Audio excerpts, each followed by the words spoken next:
د بقره مبارکه سوره چې د قرآن عظیم شان دوهمه سوره ده په مدینه منوره کې را نازله شوې ده 280 مبارک آیاتونه لري تلاوت او پښتو ترجمه یې له 142 آیت څخه اوري اعوذ بالله من الشیطان الرجیم پناه وړم الله تعالی شړل شوی شیطان څخه بسم الله الرحمن الرحیم د الله په نوم چې ډیر زیات مهربان پورا رحم لرونکی دی سيقول السفهاء من الناس ما ولاهم عن قبلتهم التي كانوا عليها قل لله المشرق والمغرب يهدي من يشاء إلى صراط مستقيم ناپوهان به رومرو وای پر دوی څه شوي دي چې په ناڅاپي توګه له هغې قبلې نه واوښتل چې مخکې د هغې لوري ته لمونځ کوو ای پیغمبره دوی ته ووایه ختیځ او لویدیځ ټول د الله دي د الله چې هر چاته خوښه شي سمه لاره ورښي وكذلك جعلناكم أمة وسطا لتكونوا شهداء على الناس ويكون الرسول عليكم شهيدا وما جعلنا القبلة التي كنت عليها إلا لنعلم من يتبع الرسول ممن ينقلب على عقبيه وإن كانت لكبيرة إلا على الذين هدى الله وما كان الله ليضيع إيمانكم إن الله بالناس لرؤوف رحيم او په همدې ډول مونږ تاسې یو امت وسط ګرځولي یاست تر څو تاسې په نړیوالو شاهدان او پیغمبر پر تاسې شاهد اوسي پخوا چې تاسې کوم لوري ته مخ اړوو هغه مو صرف د دې ښوونې لپاره قبله ټاکلې وه چې څوک د پیغمبر صلی الله علیه وسلم پیروي کوي او څوک په شا اوړي دا کار خو ډیر سخت مګر د هغو کسانو لپاره هیڅ سخت ثابت نشو چې د الله له لارښوونې نه یې ګټه اخیستې وه الله بس تاسې دا ایمان هیڅکله ضایع نه کړي باور ولرئ چې هغه پر خلکو ډیر زیات مهربان او رحمت کوونکی دی قد نرى تقلب وجهك في السماء فلنولينك قبلة ترضاها فول وجهك شطر المسجد الحرام وحيث ما كنتم فولوا وجوهكم شطره وإن الذين أوتوا الكتاب ليعلمون أنه الحق من ربهم وما الله بغافل عما يعملون د آسمان لوري ته ستا بیا مخ اوښتل مونږ وینو دا دی مونږ ته د هغې قبلې لوري ته ګرځوو چې ستا خوښیږي د مسجد حرام لوري ته مخ وګرځوه اوس چې تاسې هر چیرته اوسئ نو همغه لوري ته مخ واړوئ لمونځ وکړئ کوم خلکو ته چې کتاب ورکړی شوی دی ښه پوهیږي چې د قبلې بدلیدو دا امر د هغو د رب لخوا او حق دی خو له دې سره چې دوی څه کوي الله ورڅخه ناخبره نه دی ولئن أتيت الذين أوتوا الكتاب بكل آية ما تبعوا قبلتك وما أنت بتابع قبلتهم وما بعضهم بتابع قبلة بعض ولئن اتبعت أهواءهم من بعد ما جاءك من العلم إنك إذا لمن الظالمين کته د اهل کتابو ته هر نښانه راوړي نشي کېدای چې دوی ستا د قبلې پیروي وکړي او نه ته دا کولی شي چې د هغو د قبلې پیروي وکړي او د هغو هیڅ یوه ډله د بلې ډلې د قبلې پیروي ته هم تیاره نه ده او که ته له هغه علم نه وروسته چې درته راغلی دی د هغو غوښتنو پسې لاړ شي نو ارومرو به په ظالمانو کې وشمېرل شي الذين آتيناهم الكتاب الكتاب يعرفونه كما يعرفون أبناءهم وإن فريقا منهم ليكتمون الحق وهم يعلمون. کوم خلکو ته چې مون کتاب ورکړی دی هغوی دا ځای چې قبله ټاکل شوې ده داسې پیژني لکه څنګه چې خپله اولاده پیژني، خو له هغو نه یوه ډله د پوهې او ادراک سره سره حق پټوي. الحق من ربك فلا تكونن من الممترين.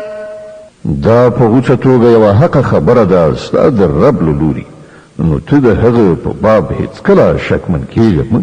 ولكل وجهة هو موليها فاستبقوا الخيرات أينما تكونوا يأت بكم الله جميعا إن الله على كل شيء قدير. د هر چا لپاره یو لوری دی چې هغه ته مخ اړوي، نو تاسې د ښېګڼو په لوري په ځغستا شئ. هر چیرته چې اوسئ الله به تاسې ټول ومومي، د هغه له قدرت نه هیڅ شی د باندې نه دی. ومن حيث خرجت فول وجهك شطر المسجد الحرام وإنه للحق من ربك وما الله بغافل عما تعملون. ته چې له هر ځای نه تېرېږې له همغه ځایه د لمانځه په وخت کې خپل مخ د مسجد حرام لوري ته واړوه، ځکه چې دا ستا د رب بیخي په حق فیصله ده او الله ستاسې له عملونو نه بېخبره نه دی. ومن حيث خرجت فول وجهك شطر المسجد الحرام وحيث ما كنتم فولوا وجوهكم شطره لئلا يكون للناس عليكم حجة إلا الذين ظلموا منهم فلا تخشوهم واخشوني ولأتم نعمتي عليكم ولعلكم تهتدون. او له هر ځایه چې تېرېږئ خپل مخ د مسجد حرام لوري ته وګرځوه، او هر چیرته چې تاسې یې د همغه لوري ته مخ واړوئ، لمونځ ادا کړئ تر څو ستاسې په خلاف خلکو ته دلیل په لاس ور نه شي. هو د ظالمانو ژبه به په هیڅ حال کې ونه تړله شي، خو له هغو نه مه ویرېږئ بلکې له ما نه وویرېږئ، او د دې لپاره چې زه پر تاسې خپل نعمتونه پوره کړم او په دې هیله چې زما د دې امر په عملي کولو تاسې د همغسې خلاصون لاره ومومئ. كما أرسلنا فيكم رسولا منكم يتلو عليكم آياتنا ويزكيكم ويعلمكم الكتاب والحكمة ويعلمكم ما لم تكونوا تعلمون. لکه چې تاسې ته په دې سره برای در په برخه شوی چې ما ستاسې په منځ کې په خپله له تاسې نه یو پیغمبر مبعوث کړ چې تاسې ته زما آیتونه اوروي، ستاسې ژوند سوتره کوي، تاسې ته د کتاب او حکمت ښوونه کوي او تاسې ته هغه خبرې در زده کوي چې تاسې پرې نه پوهېدئ. فاذكروني أذكركم واشكروا لي ولا تكفرون. له دې عمله تاسې ما په یاد ولرئ، زه به تاسې یاد کړم او زما شکر ادا کړئ، د نعمت ناشکري مه کوئ. يا أيها الذين آمنوا استعينوا بالصبر والصلاة إن الله مع الصابرين. اے مومنانو په صبر او لمانځه سره مرسته وغواړئ، الله د صبر لرونکو ملګری دی. ولا تقولوا لمن يقتل في سبيل الله أموات بل أحياء ولكن لا تشعرون. او هغه خلکو ته چې د الله په لار کې ووژل شي مړه مه وایئ، داسې خلک خو په حقیقت کې ژوندي دي، مګر تاسې دا شعور نه لرئ چې د هغو په ژوند خبر شئ.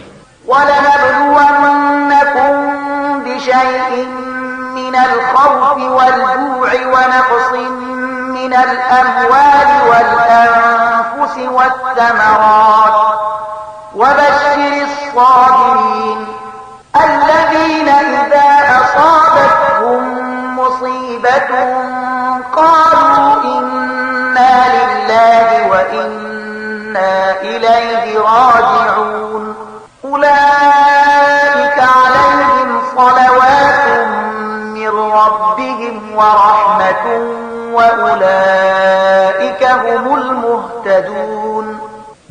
به ارومرو په ویره خطر لوګه د سر او مال په تاوان او د عایداتو په خساره کې پاخته کولو پر تاسې ازمویښت کوو او زیری ورکړه صبر کوونکو ته هغه کسان چې کله ورته کوم مصیبت ورسیږي وایي مونږ د الله یو او د هغه لوري ته ورګرځېدونکي یو دا همغه کسان دي چې د دوی د رب لخوا پر دوی مغفرت او نعمت دی او هدایت کړی شوي دي إن الصفا والمروة من شعائر الله فمن حج البيت أو اعتمر فلا جناح عليه أن يطوف بهما ومن تطوع خيرا فإن الله شاكر عليم.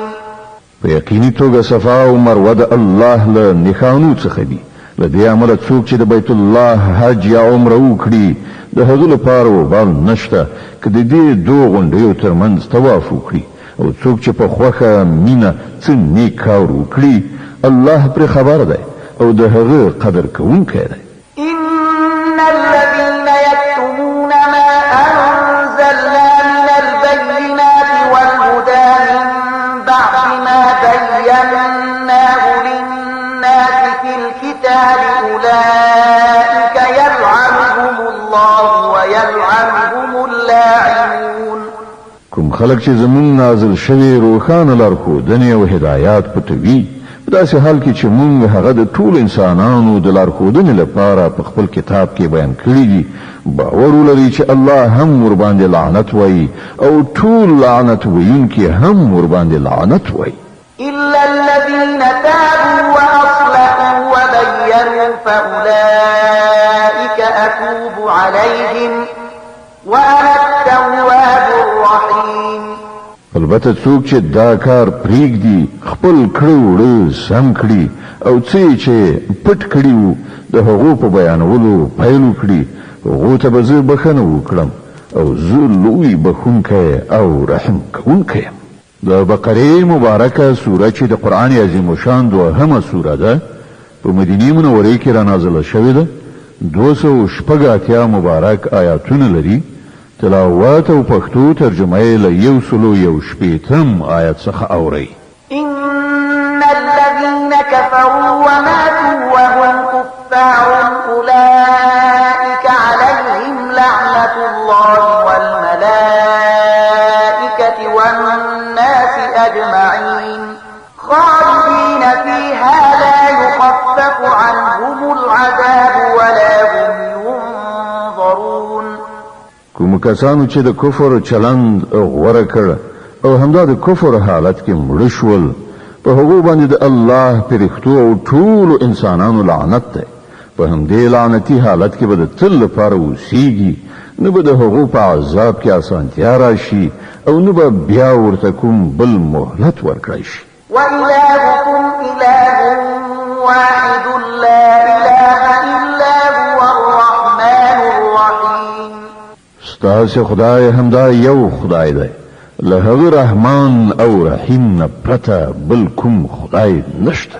إن في خلق السماوات والأرض واختلاف الليل والنهار والفلك التي تجري في البحر بما ينفع الناس وما أنزل الله من السماء من ماء فأحيا به الأرض بعد موتها وبث فيها من كل دابة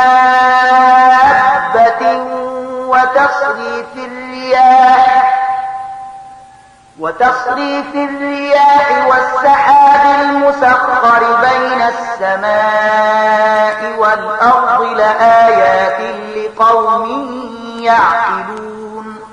د دې حقیقت پیژندنې لپاره که کومه نښانه په کار ده نو څوک چې له پوهې نه کار اخلي د هغو لپاره د آسمانونو او ځمکې په ساختمان کې یو په بل پسې د شپې او ورځې په پرله پسې راتګ کې په هغو کشتیو کې چې د انسانانو د ګټې وړ شیانو د وړلو راوړلو لپاره په سیندونو او سمندرونو کې ګرځي را ګرځي د باران په هغو اوبو کې چې الله یې له پاسه راوروي او د هغو په وسیله ځمکه ژوندی کوي او په خپل دغه انتظام سره یې په ځمکه کې هر راز ساکخان خوار کړي دي د بادونو په لګېدو کې او په هغو وریځو کې چې د آسمانونو او ځمکې په منځ کې د امر ښکیل دي بې شمیره نښانې دي. ومن الناس من يتخذ من دون الله أندادا يحبونهم كحب الله والذين آمنوا أشد حبا لله ولو يرى الذين ظلموا إذ يرون العذاب أن القوة لله جميعا وأن الله شديد العذاب. خود خدای پر یووالي باندې د دې ښکارا څرګندو دلالت کوونکو نښو نښانو د لیدلو سره سره هم ځینې خلک داسې دي چې له الله نه پرته نور د هغه سیالان او مخې ګرځوي او پر هغو داسې میندې لکه چې څنګه له الله سره مینه لرل ښایي. په داسې حال کې چې ایمان لرونکو ته تر هر چا زیات الله ګران وي. هغه ادراک او احساس چې د ظالمانو ته د عذاب د لیدو په وخت کې پیدا کیدونکی دی که همدا نن دوی لیدلی وای نو باور به راغلی وای چې ټول قوت او ټول واکمنۍ یوازې الله لره دي او په دې به هم باور شوی وای چې الله سره ډیر سخت عذاب شته. إذ تبرأ الذين اتبعوا من الذين اتبعوا ورأوا العذاب وتقطعت بهم الأسباب. کله چې هغه سزا ورکړي په هغه وخت کې به حالت داسې وي چې هماغه لیډران او رهبران چې په دنیا کې پیروي کېدله له خپلو پیروانو څخه به بیزاري څرګنده کړي خو په عذاب به اخته شي او د هغو د ټولو سببونو او وسایلو لړۍ به پرېکړه شي. وقال الذين اتبعوا لو أن لنا كرة فنتبرأ منهم كما تبرأوا منا كذلك يريهم الله أعمالهم حسرات عليهم وما هم بخارجين من النار. او هغه خلک چې په دنیا کې د هغو پیروي کوله او به وایي چې کاش کې یو ځل بیرته دنیا ته زمونږ تګ شوی وای نو څنګه چې نن دوی له مونږه بیزاري څرګندوي نو مونږ به هم له دوی نه بیزاري ښکاره کړې وای. په دغه راز به الله د دې خلکو هغه عملونه چې دوی په دنیا کې کوي داسې د دوی مخې ته کېږدي چې دوی به د افسوس او پښیمانتیا لاسونه سره وموښي خو له اور نه د وتلو هیڅ لار به پیدا نه کړي. يا أيها الناس كلوا مما في الأرض حلالا طيبا ولا تتبعوا خطوات الشيطان إنه لكم عدو مبين. اے خلکو په ځمکه کې چې کوم حلال او پاک شیان دي هغه خورئ او د شیطان په ښودل شو لارو مزئ هغه ستاسې ښکاره دښمن دی. إنما يأمركم بالسوء والفحشاء وأن تقولوا على الله ما لا تعلمون. تاسو ته د بدی او بے حیايي امر کوي او دې ته ملمسوي چې په خدای پورې هغه خبري وتړي چې تاسو پرې نه پوهیږئ چې هغه الله نه دی ویلي. وإذا قيل لهم اتبعوا ما أنزل الله قالوا بل نتبع ما ألفينا عليه آباءنا أولو كان آباؤهم لا يعقلون شيئا ولا يهتدون. او ته چې کله ویل کېږي چې د الله د اوامرو پیروي وکړئ نو په جواب کې وایي چې مونږ به د همغه مسلک پیروي کوو چې مونږ پر هغه باندې خپل پلرونه نیکونه میندلي دي. ښه نو که د هغو پلرونو نیکونو له پوهې نه هیڅ کار هم نه وي اخیستی او سمه لارې نه وي موندلي آیا بیا هم دوی د هغو پیروي کوي؟ ومثل الذين كفروا كمثل الذي ينعق بما لا يسمع إلا دعاء ونداء صم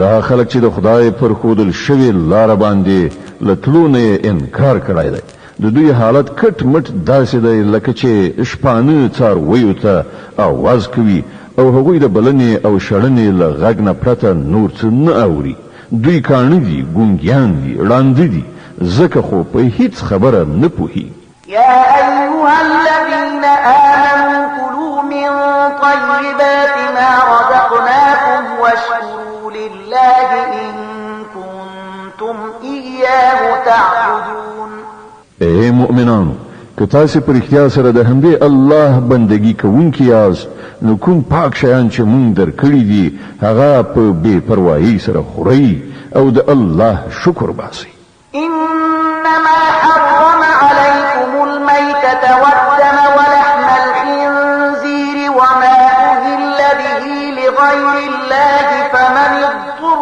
غير باغ ولا عاد فلا إثم عليه إن الله غفور رحيم د الله له لوري که پر تاسو څه بندیز لګول شوی دی نو هغه دا دی چې د خپل مړ شوي یعنی مردار غوښه د وینې او د خوږ د غوښې له خوړلو نه ډډه وکړئ او داسې کوم شی مخورئ چې پر هغه باندې له الله نه پرته د بل چا نوم اخیستل شوی وي هو که څوک د اړتیا په حالت کې وي او له دغو شیانو نه څه شی بیل دی چې د قانون ماتولو اراده ولري یا له حده تیری وکړي وخوري نو پر هغه باندې څه وبال نشته الله بخونکی او رحم کوونکی دی إن الذين يكتمون ما أنزل الله من الكتاب ويشترون به ثمنا قليلا أولئك ما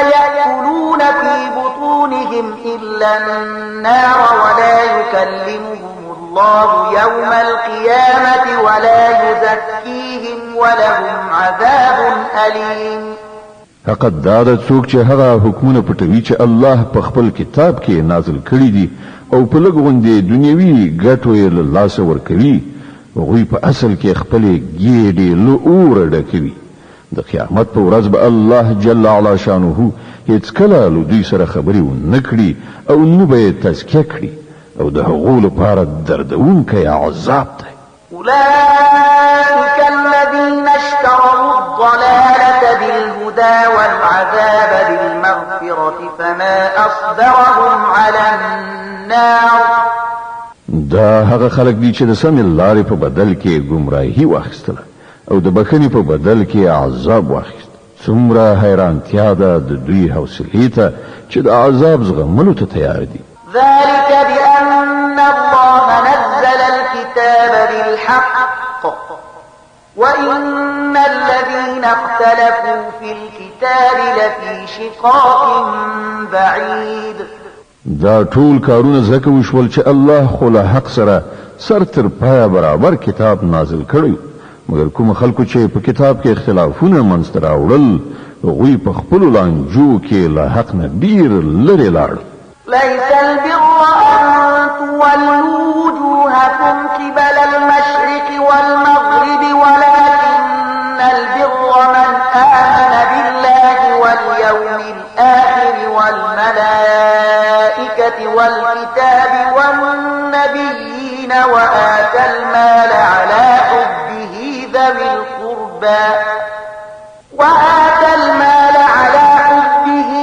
القربى واليتامى والمساكين وابن السبيل والسائلين وفي الرقاب وأقام الصلاة وآتى الزكاة والموفون بعهدهم إذا عاهدوا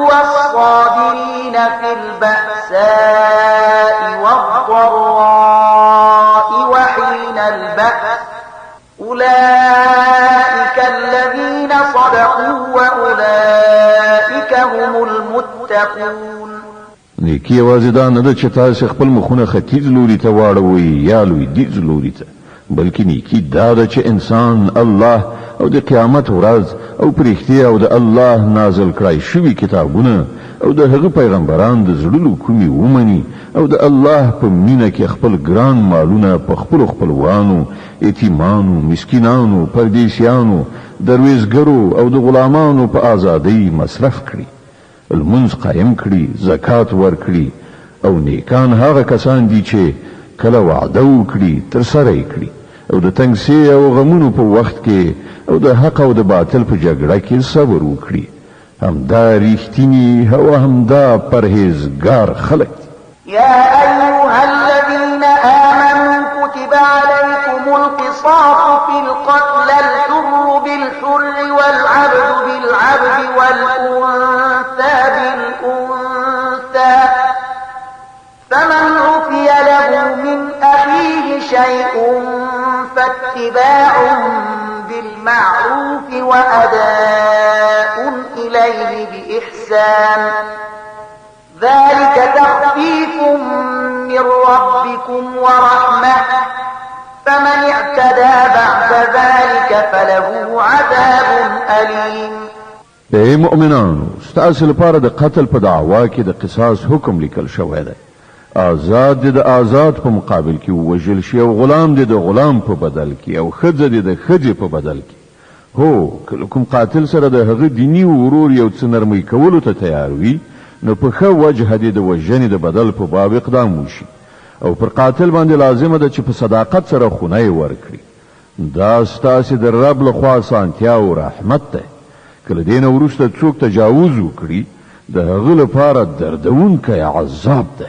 ولكم في القصاص حياة يا أولي الألباب لعلكم تتقون. وخياران ستاسو لپاره په قصاص کې ژوند ده. په کار ده چې له دې قانون نه سر ونه غړوي. كتب عليكم إذا حضر أحدكم الموت إن ترك خيرا الوصية للوالدين والأقربين بالمعروف حقا على المتقين. پر تاسو باندې فرض کړی شوی ده چې کله له تاسو نه د کوم یو د مرګ وخت را نږدې شي او هغه له ځانه وروسته مال پرېږدي نو مور پلار او خپلوانو ته دې په مناسبه توګه وصیت وکړي. دا حق دی پر پرهیزګارانو. فمن بدله بعدما سمعه فإنما إثمه على الذين يبدلونه إن الله سميع عليم. نو چا چې وصیت واورید او بیا یې هغه بدل کړ نو د هغه وبال به د بدلونکو په غاړه وي. الله د هر څه اوریدونکی او په هر څه پوهیدونکی دی. فمن خاف من موص جنفا أو إثما فأصلح بينهم فلا إثم عليه إن الله غفور رحيم. البته کله چا سره دا اندېښنه وي چې وصیت کوونکی په ناپوهۍ یا په قصدي توګه حق تلفي کړې ده او هغه د دې موضوع د اړوندو کسانو په منځ کې روغه وکړي نو پر هغه باندې هیڅ وبال نشته. الله بخونکی او رحم کوونکی دی. يا أيها الذين آمنوا كتب عليكم الصيام كما كتب على الذين من قبلكم لعلكم تتقون. اے مؤمنان پر تاسو روزه فرض کړی شوی لکه چې له تاسو نه د مخکې پیغمبرانو په پیروانو فرض کړی شوی وي. له دې نه دا هیله ده چې تاسو کې د پرهیزګارۍ صفت پیدا شي. أياما معدودات فمن كان منكم مريضا أو على سفر فعدة من أيام أخر وعلى الذين يطيقونه فدية طعام مسكين فمن تطوع خيرا فهو خير له وأن تقوموا خير لكم إن كنتم تعلمون. د څو ټاکلو ورځو روژې دي. کله تاسو نه څوک ناروغ وي یا پردیس وي نو په نورو ورځو کې د همغومره شمېر پوره کړي. او کوم خلک چې د روژې نیولو وس نه لري لکه د لوی عمر او دوامداره مرض خاوندان او وی نه نیسي نو هغه د فدیه ورکړي. د یوې روژې فدیه یو مسکین ته خواړه ورکول دي، او څوک چې په خپله مینه څه زیاته نیکي وکړي نو دا د همغه لپاره غوره ده. خو که تاسې پوهیږئ نو ستاسې لپاره ښه همدا ده چې روژه ونیسئ. د بقرې مبارکه سوره چې د قرآن عظیم الشان دوهمه سوره ده، په مدینې منورې کې را نازله شوې ده. 286 مبارک آیاتونه لري. تلاوت او پښتو ترجمه یې له 115 آیات څخه اورئ. شهر رمضان الذي أنزل فيه القرآن هدى للناس وبينات من الهدى والفرقان فمن شهد منكم الشهر فليصمه ومن كان مريضا أو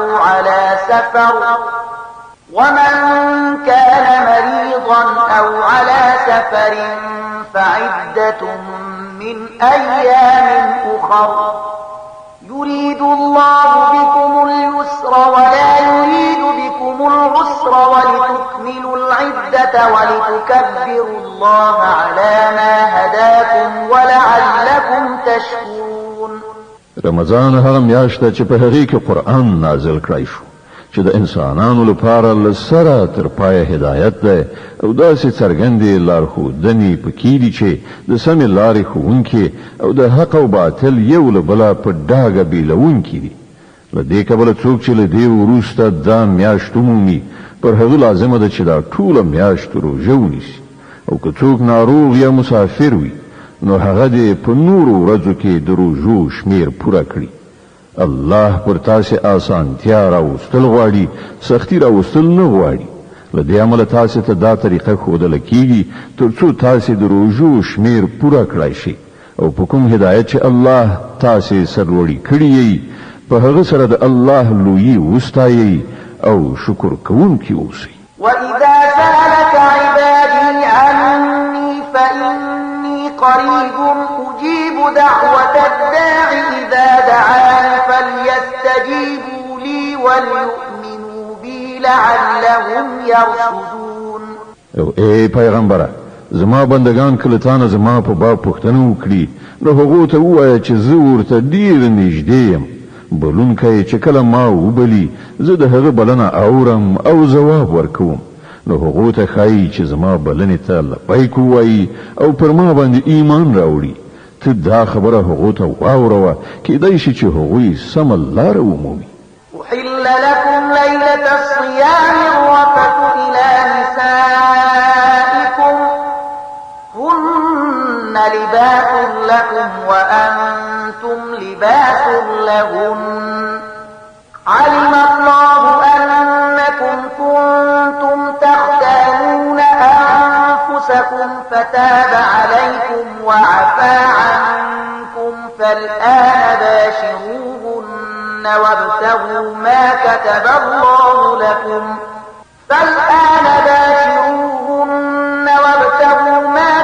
الله لكم وكلوا واشربوا حتى يتبين لكم الخيط الأبيض من الخيط الأسود من الفجر ثم أتموا الصيام إلى الليل ولا تباشروهن وأنتم عاكفون في المساجد تلك حدود الله فلا تقربوها كذلك يبين الله آياته للناس لعلهم يتقون.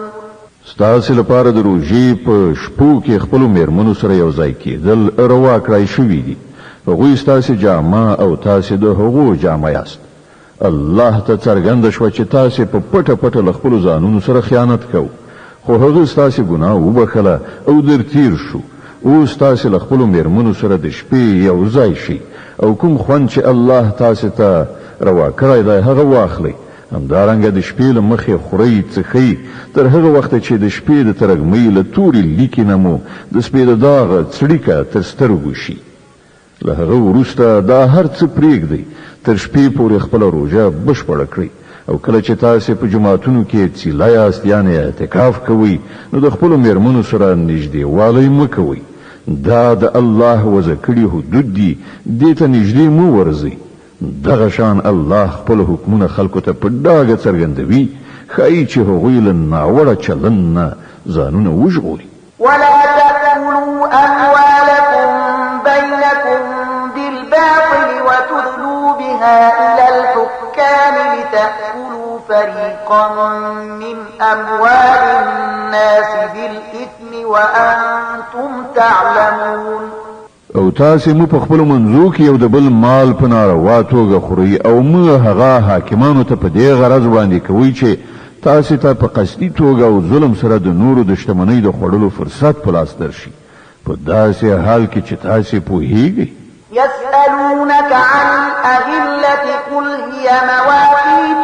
للناس والحج وليس البر بأن تأتوا البيوت من ظهورها ولكن البر من اتقى وأتوا البيوت من أبوابها واتقوا الله لعلكم تفلحون خلق له تا څخه د سپوږمۍ د نری کېدو او غټېدو په باب پوښتنه کوي ووایه دا د خلکو لپاره د نیټو ټاکلو او د حج نښانې دي دا هم ورته ووایه چې دا څه نیکي نه ده چې تاسې خپلو کورونو ته د هغو د شا له لوري ننوځئ اصلي نیکي خو دا ده چې انسان د الله له خفه کولو نه ځان وژغوري نو تاسې خپلو کورونو ته د دروازو له لارې ورشئ له الله نه ویریدونکي اوسئ ښایي چې بریالیتوب در په برخه شي وقاتلوا في سبيل الله الذين يقاتلونكم ولا تعتدوا إن الله لا يحب المعتدين او تاسې د الله په لار کې له هغو کسانو سره وجنګېږئ چې له تاسې سره جنګېږي خو تیری مه کوئ چې الله تیری کوونکي نه خوښوي واقتلوهم حيث ثقفتموهم وأخرجوهم من حيث أخرجوكم والفتنة أشد من القتل ولا تقاتلوهم عند المسجد الحرام حتى يقاتلوكم فيه فإن قاتلوكم فاقتلوهم كذلك جزاء الكافرين فإن انتهوا فإن الله غفور رحيم له هغو سره وجنګېږئ هر چیرته چې ورسره مخامخ شي هغوی وباسئ له کومه ځای چې هغو تاسې ایستلي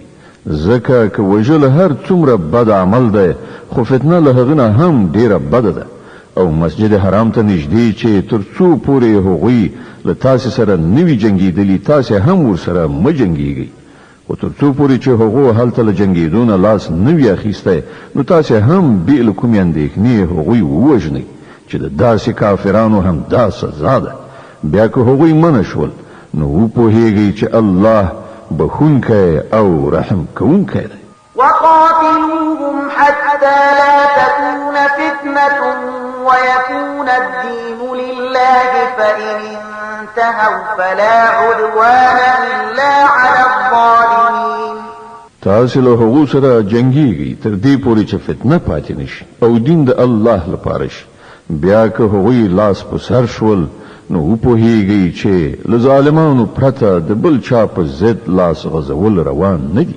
الشهر الحرام بالشهر الحرام والحرمات قصاص فمن اعتدى عليكم فاعتدوا عليه بمثل ما اعتدى عليكم واتقوا الله واعلموا أن الله مع المتقين د حرام میاشتې بدله همغه حرام میاشت ده او د ټولو حرمتونو مراعات به یو شان برابر وي نو که څوک پر تاسې تیری وکړي تاسې هم په همغه ډول پر هغه تیری وکړئ البته له الله نه په ویره کې اوسئ او په دې وپوهیږئ چې الله د همغو خلکو ملګری دی چې د هغه د حدودو له ماتولو نه ډډه کوي وأنفقوا في سبيل الله ولا تلقوا بأيديكم إلى التهلكة وأحسنوا إن الله يحب المحسنين د الله په لار کې مال ولګوي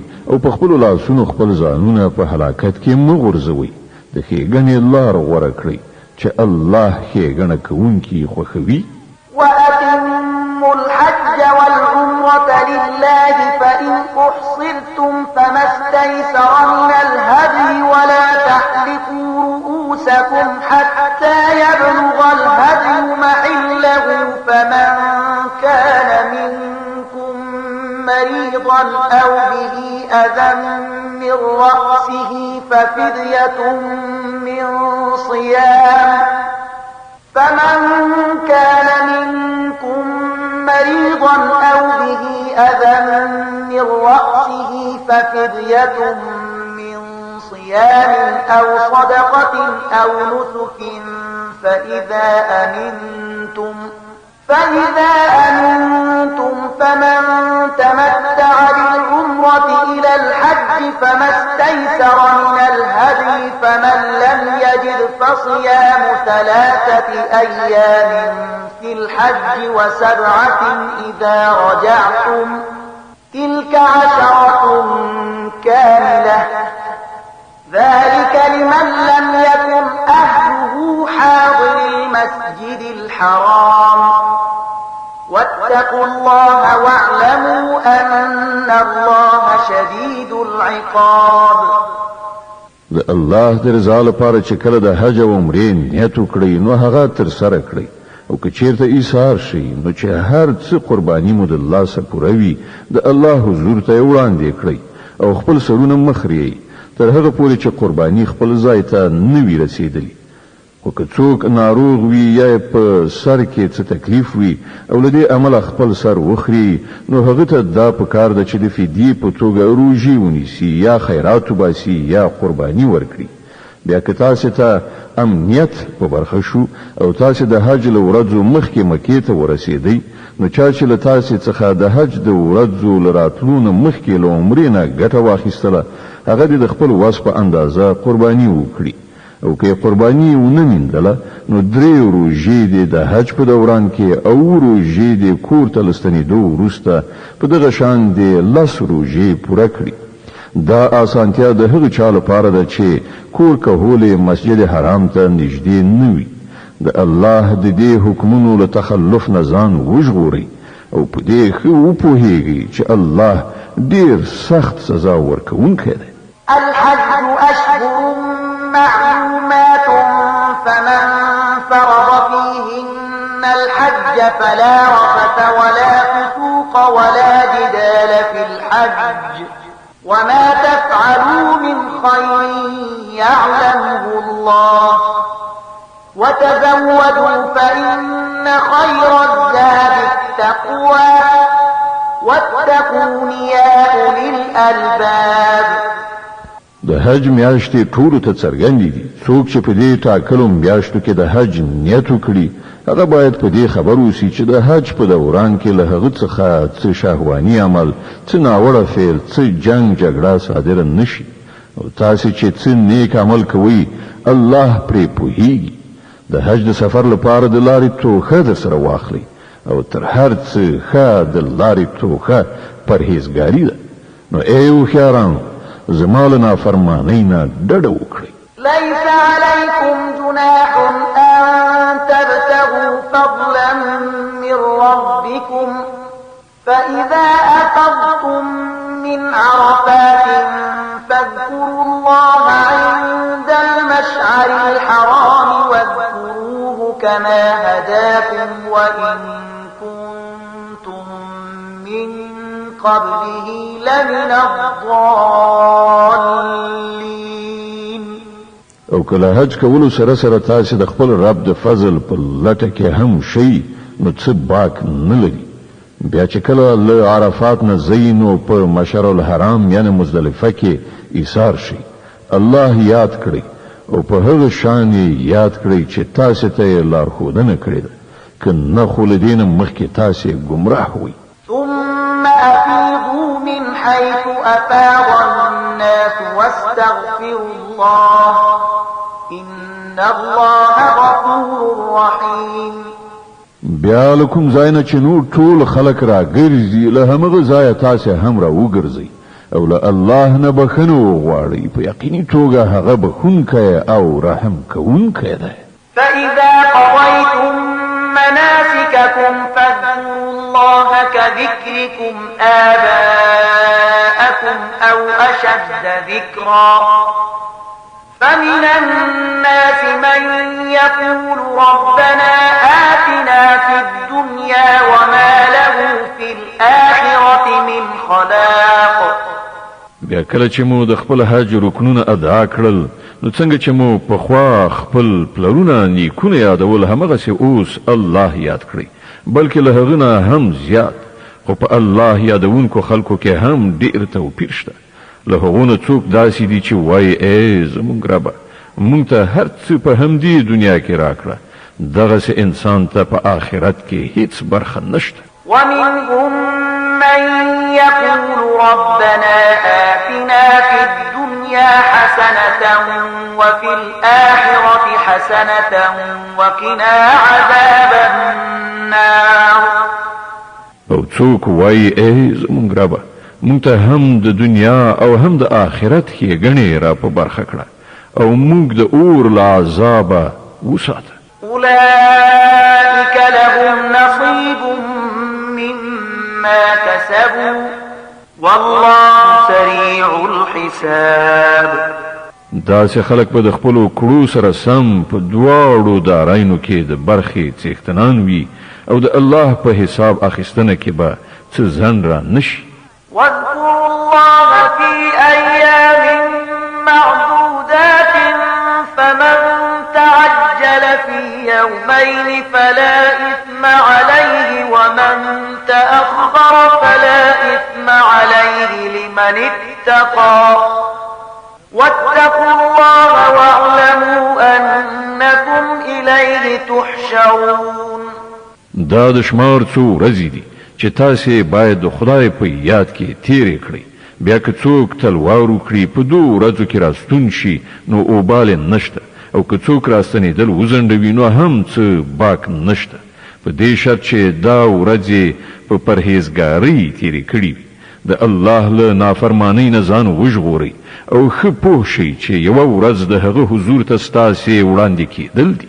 ومن الناس من يعجبك قوله في الحياة الدنيا ويشهد الله على ما في قلبه وهو ألد الخصام.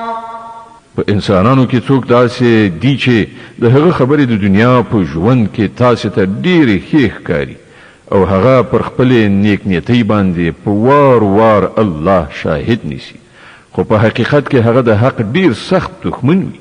وإذا تولى سعى في الأرض ليفسد فيها ويهلك الحرث والنسل والله لا يحب الفساد. او کله چې هغه ته قدرت په لاس ورځي نو په ځمکه کې د هغه ټولې هلې ځلې د دې لپاره وي چې فساد خور کړي کښتونه لوټ کړي او انساني زوزات له منځه یوسي. په داسې حال کې چې الله هغه ذات چې هغه به شاهد نیو هیڅ کله فساد نه خوښوي. وإذا قيل له اتق الله أخذته العزة بالإثم فحسبه جهنم ولبئس المهاد.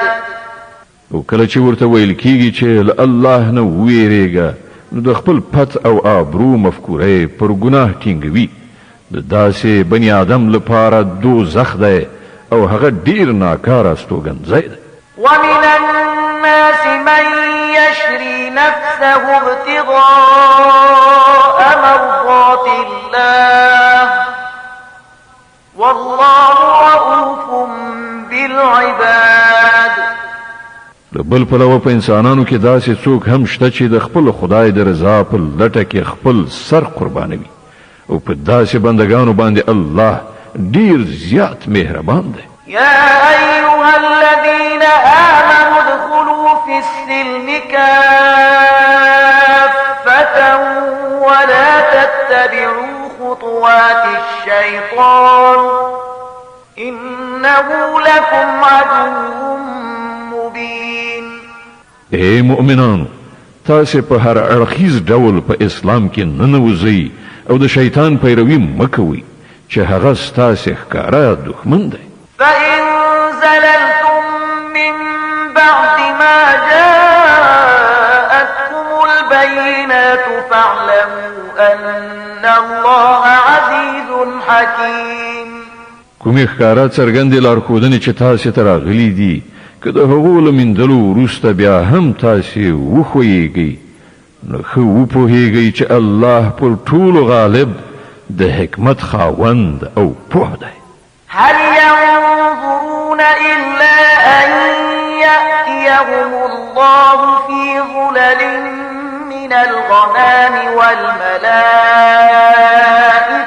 وقضي الأمر وإلى الله ترجع الأمور. که د دې ټولو نصیحتونو او لارښودنو نه وروسته بیا هم خلک سم نه وي نو آیا اوس هغوی دې ته سترګې په لاره دي چې الله د وریځو چترۍ ودروي د پرښتو له صفونو سره دوی ته مخامخ راشي او پرېکړه وکړای شي؟ په پای کې خو ټولې چارې د همدې الله حضور ته وړاندې کېدونکي دي. سل بني إسرائيل كم آتيناهم من آية بينة ومن يبدل نعمة الله من بعد ما جاءته فإن الله شديد العقاب. لبني اسرائیلو نه پوښتنه وکړه مونږ څنګه ښکارا څرګندې نښې نښانې ورښودلې دي او دا هم ورڅخه پوښتنه وکړه چې کوم قوم چې د الله نعمت له میندلو وروسته په بدمرغۍ سره بدل کړي هغو ته الله څنګه سخته سزا ورکوي.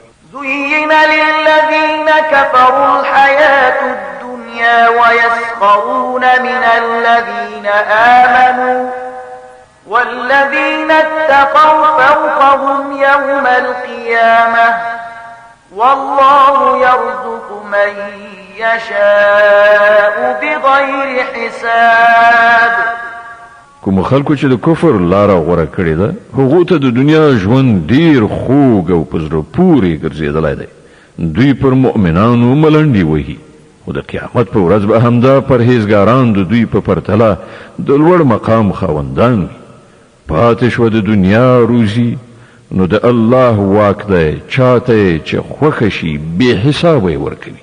كان الناس أمة واحدة فبعث الله النبيين مبشرين ومنذرين وأنزل معهم الكتاب بالحق ليحكم بين الناس فيما اختلفوا فيه وما اختلف فيه إلا الذين أوتوه من بعد ما جاءتهم البينات بغيا بينهم فهدى الله الذين آمنوا لما اختلفوا فيه من الحق بإذنه والله يهدي من يشاء إلى صراط مستقيم.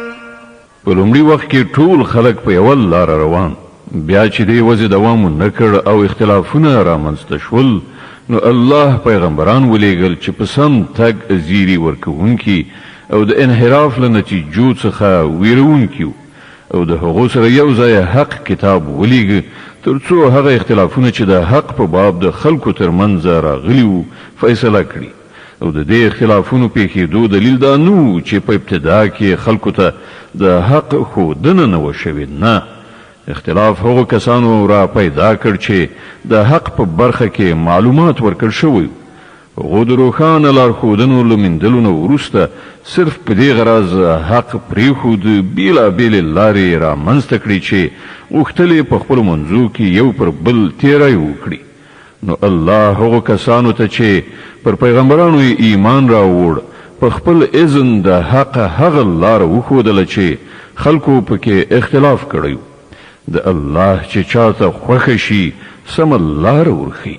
أم حسبتم أن تدخلوا الجنة ولما يأتكم مثل الذين خلوا من قبلكم مستهم البأساء والضراء وزلزلوا حتى يقول الرسول والذين آمنوا معه متى نصر الله ألا إن نصر الله قريب. تاسې دا انګیرلې چې هم داسې به جنت ته ننوځئ په داسې حال کې چې لا تر اوسه پر تاسې هغه هر څه نه دي تیر شوي چې له تاسې نه پر مخکنیو مؤمنانو راغلي دي. په هغو ستونزې راغلې کړاوونه ورته ورسېدل ولړزولي شول ان تر دې چې د وخت رسول او د هغه مؤمنانو ملګرو فریادونه وکړل چې د الله مرسته به کله راشي. په هغه وخت کې هغو ته ډاډینه ورکړای شوه چې هو د الله مرسته نږدې ده. يسألونك ماذا ينفقون قل ما أنفقتم من خير فللوالدين والأقربين واليتامى والمساكين وابن السبيل وما تفعلوا من خير فإن الله به عليم. خلق پوښتنه کوي مونږ څه مصرف کړو؟ جواب ورکړه چې کوم مال چې تاسو لګوي پر خپل مور او پلار، خپلوانو، یتیمانو، مسکینانو او پردیسیانو باندې ولګوي او تاسو چې هر ښېګڼه کوي الله پرې خبري. كتب عليكم القتال وهو كره لكم وعسى أن تكرهوا شيئا وهو خير لكم وعسى أن تحبوا شيئا وهو شر لكم والله يعلم وأنتم لا تعلمون. تاسو ته د جنگ امر شوی دی او هغه تاسو ته ناکاره دی. کېدای شي چې یو شی تاسو ته ناکاره وي او همغه ستاسو لپاره ډیر غوره وي او کېدای شي چې تاسو یو شی خوښوي او همغه ستاسو لپاره بد وي.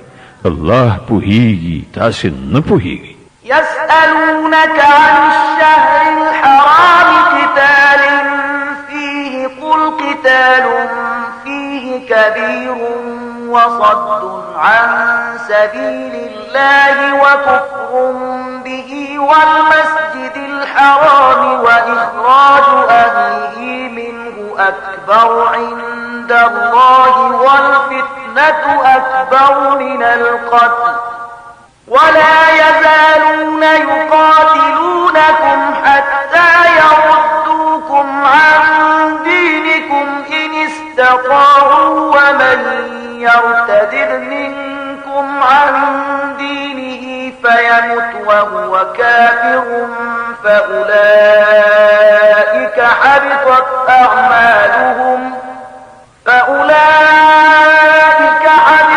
أعمالهم في الدنيا والآخرة وأولئك أصحاب النار هم فيها خالدون. خلق پوښتنه کوي په حرام میاشت کې جنگیدل څنګه دي؟ وای په دې کې جنگ کول ډیر بد دي خو د خدای له لارې نه د خلکو منع کول پر الله باندې کافر کېدل د مسجد حرام لار د خدای پالونکو پر مخ تړل او د حرم اوسیدونکو له هغه ځای ایستل د خدای په وړاندې له دینه هم ډیر زیات بد کار دی او فتنه له وینو تویولو نه سخته ګناه ده. هغوی به له تاسې سره تل په جنگ اخته وي ان تر دې چې که یې وسه ورسیږي نو تاسې به له دې دین نه واړوي او په دې ښه پوه شئ چې له تاسې نه چې هر څوک له دې دین نه واوړي او د کفر په حالت کې ومري د هغه عملونه به په دنیا او آخرت دواړو کې به بېځا او ضایع شي. داسې خلک ټول دوزخیان دي او تل به په دوزخ کې اوسیږي. إن الذين آمنوا والذين هاجروا وجاهدوا في سبيل الله أولئك يرجون رحمة الله والله غفور رحيم. د دې پر خلاف کوم خلکو چې ایمان راوړی دی او چا چې د خدای په لار کې خپل کور وطن پریښی او جهاد یې کړی دی هغوی حق لري چې د خدای د رحمت هیله مند وي او الله د هغو د خطاو بخونکی او پر هغو د خپل رحمت پیرزو کوونکی دی. د بقره مبارکه سوره چې د قرآن عظیم شان دوهمه سوره ده په مدینه منوره کې را نازله شوې ده. 280 مبارک آیاتونه لري. تلاوت او پښتو ترجمه یې له 219 آیت څخه اوري.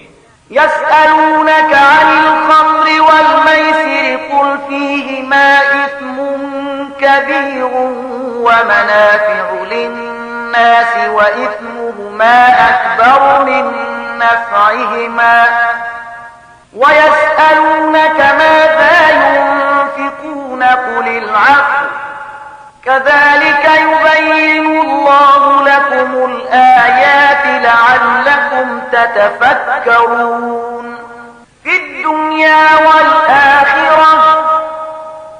پوښتنه کوي د شراب او جواری یعنی قمار څه حکم دی؟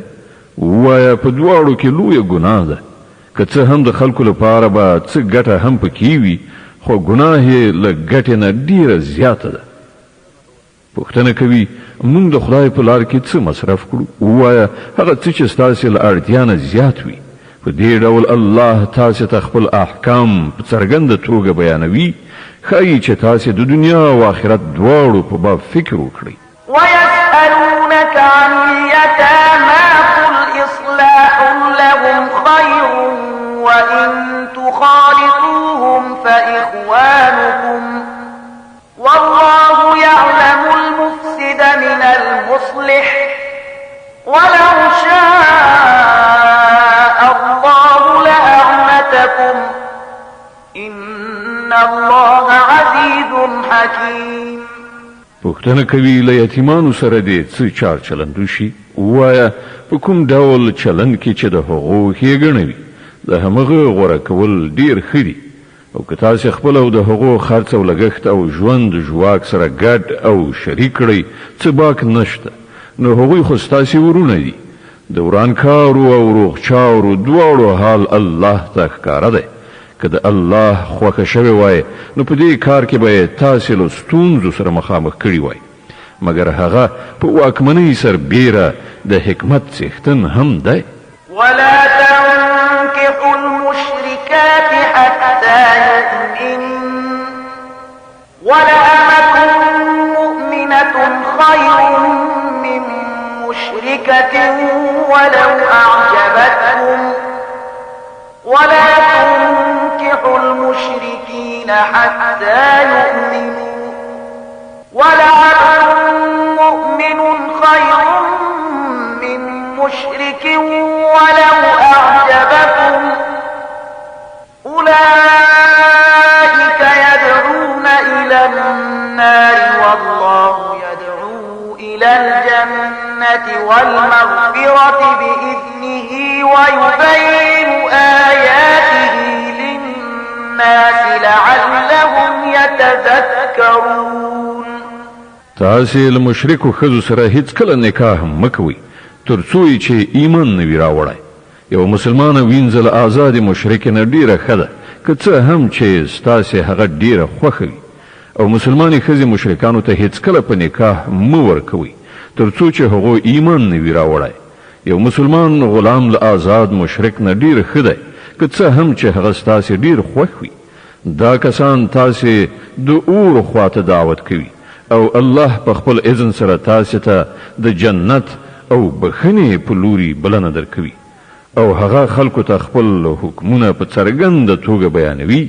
کیدای شي چې هغوی درس واخلي او نصیحت ومني.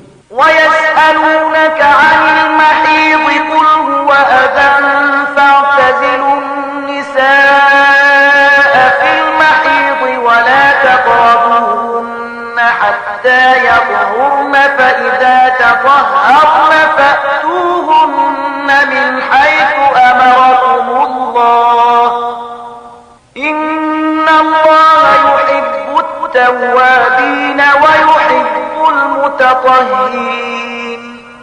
پوښتنه کوي د حیض څه حکم دی؟ وایا هغه یو د پلیدۍ حالت دی.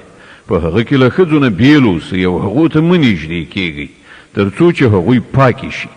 بیا چې کله هغوی پاکی شي نو له هغو سره هغه شان یو ځای شي چې الله درته امر کړی دی د الله هغه خلق خوښیږي چې له بدۍ نه لاس واخلي او سپېڅلتیا غوره کړي نساؤكم حرث لكم فأتوا حرثكم أنا شئتم وقدموا لأنفسكم واتقوا الله واعلموا أنكم ملاقوه وبشر المؤمنين ستاسې ښځې ستاسې کښتونه دي ستاسې خپله خوښه ده څنګه مو چې زړه غواړي هغه شان په خپل کښت کې تصرف وکړئ خو د خپل راتلونکي فکر ولرئ او د الله له خفګان نه ځان وژغورئ ښه پوه شئ چې یوه ورځ به له هغه سره یو ځای کیږئ او ای پیغمبره څوک چې ستا لارښودنې ومني هغو ته د بري او نیکمرغۍ زیری ورکړه ولا تجعلوا الله عرضة لأيمانكم أن تبروا وتتقوا وتصلحوا بين الناس والله سميع عليم د الله نوم په داسې قسمونو خوړلو کې مه یادوئ چې په هغو کې هدف له نیکۍ پرهیزګارۍ او د خدای د بندگانو د ښېګڼې له کارونو څخه منع کول وي الله ستاسې ټولې خبرې اوري او په هر څه پوهیږي لا يؤاخذكم الله باللغو في أيمانكم ولكن يؤاخذكم بما كسبت قلوبكم والله غفور حليم کوم بې معنا قسمونه چې تاسې بې ارادي خوړلي وي پر هغو باندې مو الله نه نیسي خو کوم قسمونه چې تاسې د زړه له کومې خوړلي وي پر هغو به مو ارومرو نیسي الله ډیر بخونکی او تیریدونکی دی للذين يؤلون من نسائهم تربص 4 أشهر فإن فاءوا فإن الله غفور رحيم کوم خلک چې له خپلو ښځو سره د نااړوندۍ قسم کوي هغو ته 4 میاشتې وخت دی که ورته رجوع وکړه نو الله بخونکی او رحیم دی وإن عزموا الطلاق فإن الله سميع عليم او که هغو د طلاق هوډ یعنی عزم کړی وي نو ودې پوهیږي چې الله هر څه اوري او په هر څه پوهیږي والمطلقات يتربصن بأنفسهن 3 قروء ولا يحل لهن أن يكتمن ما خلق الله في أرحامهن إن كن يؤمن بالله واليوم الآخر وبعولتهن أحق بردهن في ذلك إن أرادوا إصلاحا ولهن مثل الذي عليهن بالمعروف وللرجال عليهن درجة والله عزيز حكيم کوم ښځو ته چې طلاق ورکړی شوی وي هغوی د 3 حیضونو موده په انتظار تیره کړي او دا ورته روانه ده چې هغه څه چې الله د دوی په رحم کې پیدا کړي وي هغه پټ کړي هغوی ته هیڅکله نه ښایي چې داسې وکړي که په خدای او د آخرت په ورځ ایمان لري که د هغو میړونه د خپلو اړیکو سمولو لپاره چمتو وي نو د همدې عدت په دوران کې په خپله نکاح کې د هغو د بیا راوستلو حق لري د ښځو لپاره هم په معروفه توګه همغسې حقوق دي لکه څنګه چې د نارینه‌وو پر هغو حقوق دي البته نارینه پر هغو باندې یوه درجه لري او پر ټولو باندې الله غالب مقتدر او د حکمت او پوهې څښتن دی الطلاق 2 فإمساك بمعروف أو تسريح بإحسان ولا يحل لكم أن تأخذوا مما آتيتموهن شيئا إلا أن يخافا ألا يقيما حدود الله فإن خفتم ألا يقيما حدود الله فلا جناح عليهما فيما افتدت به تلك حدود الله فلا تعتدوها ومن يتعد حدود الله فأولئك هم الظالمون. طلاق دو ځله دی، بیا دې یا په سمه توګه ښځه وساتله شي او یا دې په ښه توګه رخصت کړی شي. او په داسې شان رخصتول تاسې ته روان نه دي چې څه شی مو ورکړي وي له هغو نه یو څه بیرته ترې واخلي. البته دا مستثنا ده چې ښځه او میړه د الله په حدودو باندې په درېدو کې اندېښمن وي. په داسې صورت کې که تاسې ته دا ویره وي چې هغوی دواړه به د الله پر حدودو ټینګ پاتې نشي، نو د هغو دواړو په منځ کې د دې خبرې باک نشته چې ښځه خپل میړه ته یو څه بدل ورکړي او ځان ورڅخه بیل کړي. دا د الله ټاکلي پولې دي، له دې نه مه اوړئ، او څوک چې د خدای د پولو نه واوړي همغوی ظالمان دي.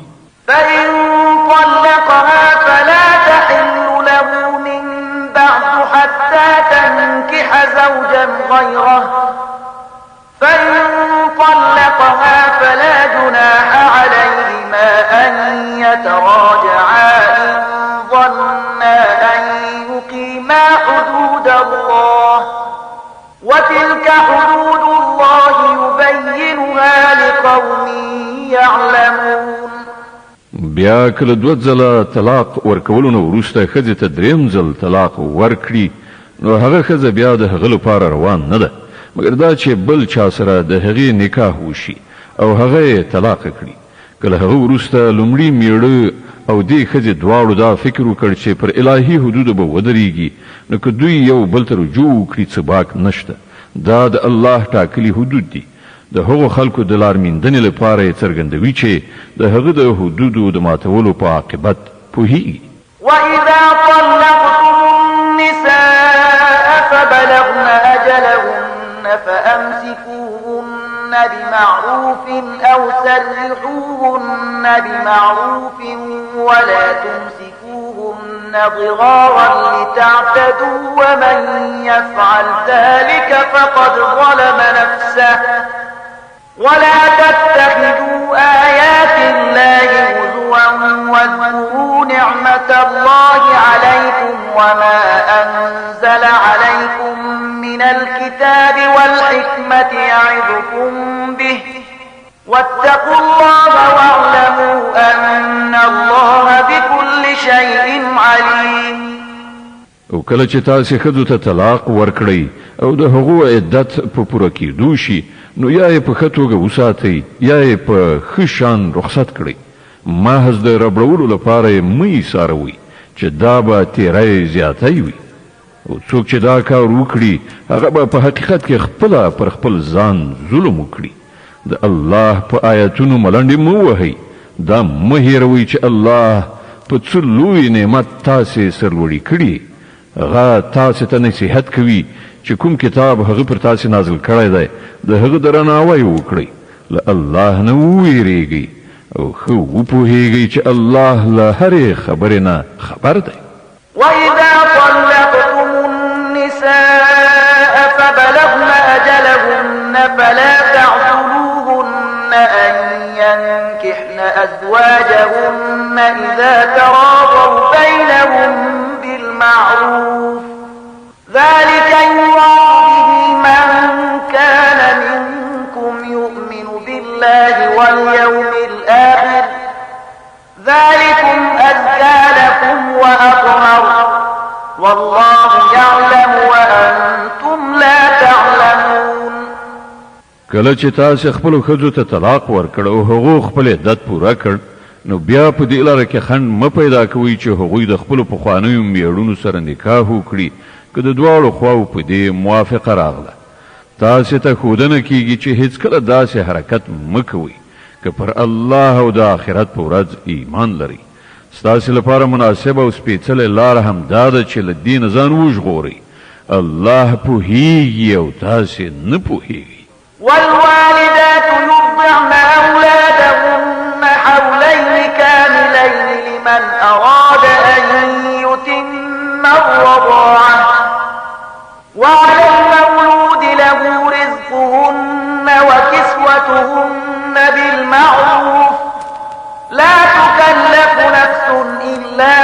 معها لا تضار والدة بولدها ولا مولود له بولده وعلى الوارث مثل ذلك فإن أرادا فصالا عن تراض منهما وتشاور فلا جناح عليهما وإن أردتم أن تسترضعوا أولادكم فلا جناح عليكم إذا سلمتم ما آتيتم بالمعروف واتقوا الله واعلموا أن الله بما تعملون بصير.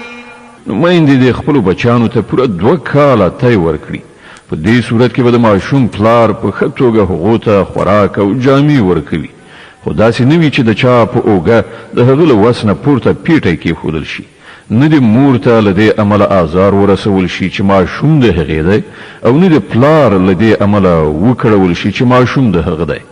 د تی ورکوونکي چې څنګه د ماشوم په پلار دا حق دی همداراز د هغه پر وارث هم دی. خو که دواړه خواوې په خپل منځي موافقه او مشوره له تی بېلولو غواړي د دې خبرې څه باک نشته. او که ستاسې په نظر کې دا وي چې کومه بله ښځه دې ستاسې ماشوم ته تی ورکړي نو په دې کې هم څه وبال نشته، خو په دې شرط چې تی ورکوونکي سره مو په کومه وجوه فیصله کړې وي هغه په ښه توګه ادا کړئ. له الله نه وویریږئ او پوهیږئ چې تاسې چې هر څه کوئ الله هغه ویني. والذين يتوفون منكم ويذرون أزواجا يتربصن بأنفسهن 4 أشهر وعشرا فإذا بلغن أجلهن فلا جناح عليكم فيما فعلن في أنفسهن بالمعروف والله بما تعملون خبير. لتاسې څخه چې څوک ومري او کونډې پاتې شي نو هغوی دې پر خپل ځان 4 میاشتې او 10 ورځې په عدت تیرې کړي. بیا چې کله عدت پوره شي نو د خپلو شخصي چارو په باب د هغو خپله خوښه ده په ښه توګه چې څه کوي ودې کړي. پر تاسې څه مسؤلیت نشته. الله ستاسې ټولو له کړو وړو نه خبر دی. ولا جناح عليكم فيما عرضتم به من خطبة النساء أو أكننتم في أنفسكم علم الله أنكم ستذكرونهن ولكن لا تواعدوهن سرا إلا أن تقولوا قولا معروفا ولا تعزموا عقدة النكاح حتى يبلغ الكتاب أجله واعلموا أن الله يعلم ما في أنفسكم فاحذروه واعلموا أن الله غفور حليم. د عدت په موده کې که تاسې له هغو کونډو سره د نکاح هیله په اشاره کنایه څرګنده کړئ او که یې په زړونو کې پټه وساتئ په دواړو صورتونو کې څه باک نه لري. الله پوهیږي چې هغوی به په زړونو کې در یادیږي. خو پام کوئ چې پټه وعده او تړون به ورسره نه کوئ. که کومه خبر کول وي نو په روا ډول دي وي او د نکاح تړلو پریکړه تر هغه وخته مه کوئ چې تر څو پورې عدت تیر شوی نه وي. ښه وپوهیږئ چې الله ان ستاسې د زړونو په رازونو پوهیږي. نو له هغه نه وویریږئ او په دې هم وپوهیږئ چې الله زغمونکی دی له وړو وړو خبرو تیریږي. لا جناح عليكم إن طلقتم النساء ما لم تمسوهن أو تفرضوا لهن فريضة ومتعوهن على الموسع قدره وعلى المقتر قدره متاعا بالمعروف حقا على المحسنين. پر تاسې هیڅ ګناه نشته که خپلو ښځو ته مخکې له هغه طلاق ورکړئ چې لاس مو نه وي وروړی او مهر مو نه وي ټاکلی. په دې صورت کې هغو ته څه ناڅه ورکول ضروري دي. وسوال دې د خپلې وسې او بېوزلي دې د خپلې وسې په اندازه په ښه توګه څه ورکړي. دا پر نیکانو حق دی. وإن طلقتموهن من قبل أن تمسوهن وقد فرضتم لهن فريضة فنصف ما فرضتم إلا أن يعفون أو يعفو الذي بيده عقدة النكاح وأن تعفوا أقرب للتقوى ولا تنسوا الفضل بينكم إن الله بما تعملون بصير. او که تاسې له لاس ورولو مخکې طلاق ورکړی وي خو مهر مو ټاکلی وي نو په دې صورت کې به نیمایي مهر ورکول وي. دا بیله خبره ده چې ښځه نرمه وضع وکړي او مهر وانخلي، یا هغه څوک چې د نکاح د عقد واکمن دی له نرمۍ نه کار واخلي او پوره مهر ورکړي. او تاسې یعنې نارینه که ښه وضع وکړئ نو دا له تقوا سره ډیره ښایي. په خپل منځي چارو کې مروت مه هېروئ، الله ستاسې عملونه ویني. د بقرې مبارکه سوره چې د قرآن عظیم شان 2مه سوره ده په مدینې منورې کې را نازله شوې ده. 286 مبارک آیاتونه لري. تلاوت او پښتو ترجمه یې له 238 آیت څخه اورئ. حافظوا على الصلوات والصلاة الوسطى وقوموا لله قانتين. د خپل منځونو ساتنه وکړئ، په تیره بیا د منځني یعنی مازدیګر د لمانځه د الله په وړاندې داسې ودرېږئ لکه چې فرمان منونکی غلام درېږي. فإن خفتم فرجالا أو ركبانا فإذا أمنتم فاذكروا الله كما علمكم ما لم تكونوا تعلمون. که امنیت خراب وي نو که پلی او که سپاره په هر شان چې کولای شي لمونځ وکړئ. بیا چې کله امنیت ټینګ شي نو الله په هغه شان یاد کړئ چې څنګه یې تاسو ته ښودنه کړې ده چې پخوا پرې نه پوهېدئ.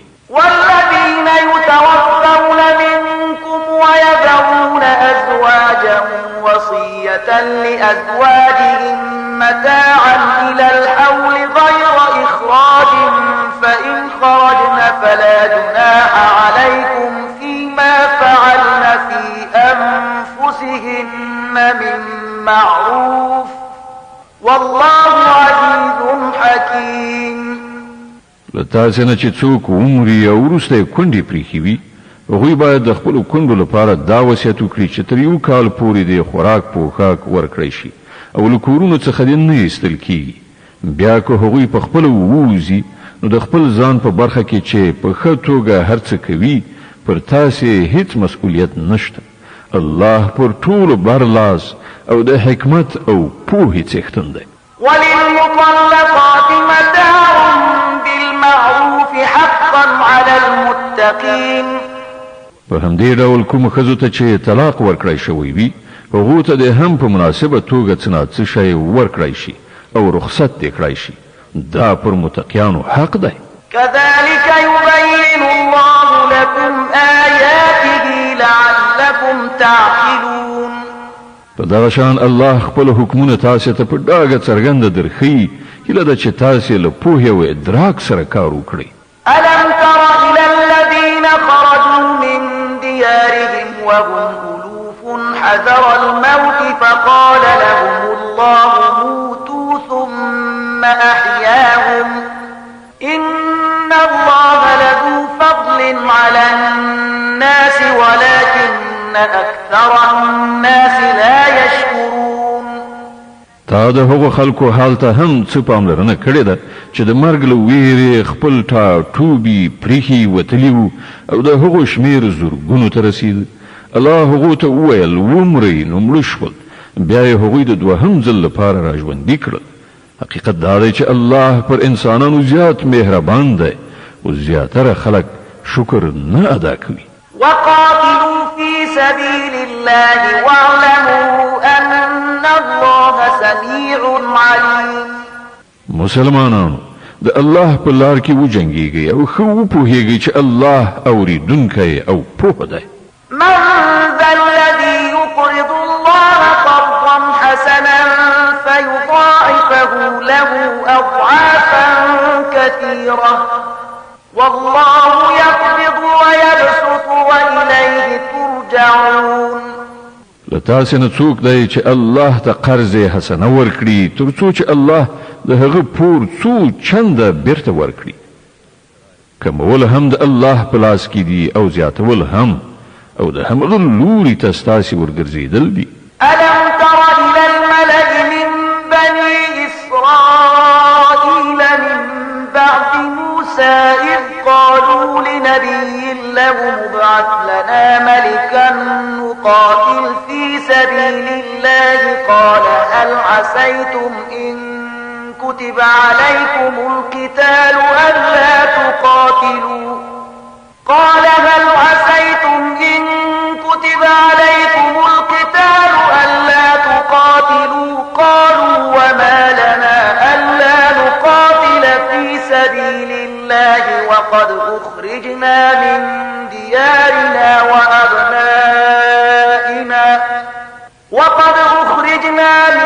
ديارنا وأبنائنا فلما كتب عليهم القتال تولوا إلا قليلا منهم والله عليم بالظالمين. تا پر هغه موضوع څخه غور کړی دی چې له موسی نه وروسته د بني اسرائیلو مشرانو ته پیښه شوې وه. هغوی خپل پیغمبر ته وویل زموږ لپاره یو باچا وټاکه تر څو چې موږ د الله په لار کې جنګ وکړو. پیغمبر پوښتنه وکړه بیا خو به داسې نه وي چې تاسې ته د جنګېدو امر وشي او تاسې ونه جنګېږئ. هغو ځواب ورکړ نه خیر، دا څنګه کیدای شي چې موږ د خدای په لار کې ونه جنګېږو په داسې حال کې چې موږ له خپلو کورونو څخه ایستل شوي یو او زموږ اهل و عیال له موږ څخه بیل کړی شوی دی. خو کله چې هغو ته د جنګېدو امر وشو نو له یو لږ شمیر نه پرته نور ټول په شا لاړل او الله د هغو هر یو تیری کوونکی پیژني. وقال لهم نبيهم إن الله قد بعث لكم طالوت ملكا قالوا أنا يكون له الملك علينا ونحن أحق بالملك منه ولم يؤت سعة من المال قال إن الله اصطفاه عليكم وزاده بسطة في العلم والجسم والله يؤتي ملكه من يشاء والله واسع عليم. د هغو پیغمبر هغو ته وویل چې الله طالوت ستاسې پاچا ټاکلی دی. د دې خبرې په اورېدو هغوی وویل هغه څنګه پر موږ باندې د پاچا کېدو استحقاق وموند؟ د هغه په پرتله موږ د پاچاهۍ زیات وړ یو او هغه ته په مال کې پراخوالی نه دی ورکړی شوی. پیغمبر ځواب ورکړ الله پر تاسې همغه غوره کړی دی او هغه ته روحي او جسمي دواړه ډوله پراخ اهلیت وربخلی دی او الله واکمن دی چې اته چې خوښه شي خپل ملک ورکوي. خدای سره ډیره پراخي ده او هر څه باندې عالم دی. وقال لهم نبيهم إن آية ملكه أن يأتيكم التابوت فيه سكينة من ربكم وبقية مما ترك آل موسى وآل هارون تحمله الملائكة إن في ذلك لآية لكم إن كنتم مؤمنين. دې سربیره د هغو پیغمبر هغو ته دا هم وښودله چې د خدای له لوري د باچا په توګه د هغه د ټاکل کېدو نښانه دا ده چې د هغه په زمانه کې به هغه صندوق تاسې ته بیا راشي چې په هغه کې ستاسې د رب له لوري ستاسې لپاره د ډاډګیرنې وسایل دي چې په هغه کې د موسی د کورنۍ او د هارون د کورنۍ موروثي مقدسات دي او هغه چې په رښتیا یې راوړي. که تاسې مؤمنان یې نو دا ستاسې لپاره ډیره ستره نښانه ده. صدق الله العظيم. الله ستر رښتیا ویونکی دی.